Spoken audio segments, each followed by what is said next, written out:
আমাদের শহীদ শরীফ ওসমান হাদী ভাইয়ের ছবি অঙ্কন করতেছে। আসলে প্রতিবাদের ভাষা এমনই হওয়া দরকার, সর্বস্তরে যে যার জায়গা থেকে আমরা শহীদ শরীফ ওসমান হাদী ভাইয়ের হত্যার প্রতিবাদ করব। আমরা রাস্তা দিয়ে যাওয়ার সময় শহীদ হাদীর ছবি দেখার জন্য দাঁড়াইছি। ঘুরে যাচ্ছিলাম, দেখি রাস্তা হাদী ভাইয়ের ছবি আঁকতেছে, এর জন্য আমি দেখতে আসতাম। শহীদ হাদী ভাইয়ের ছবি দেখতে আসি।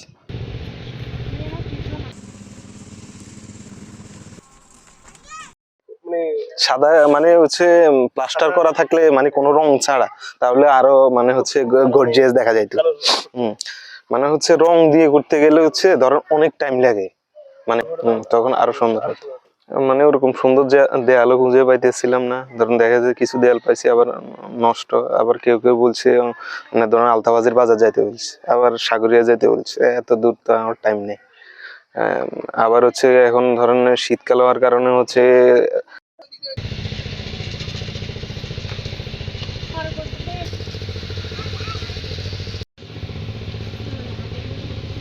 বৈষম্যহীন সমাজ, ইনসাফ প্রতিষ্ঠা এবং ভারতীয় আগ্রাসন থেকে বাংলাদেশকে রক্ষা করার জন্য যখন শরীফ ওসমান হাদী বজ্রকণ্ঠে আওয়াজ উঠিয়েছিল, সেই শরীফ ওসমান হাদীর কণ্ঠরোধ করবার জন্য সন্ত্রাসী দল তাকে নির্মমভাবে হত্যা করে।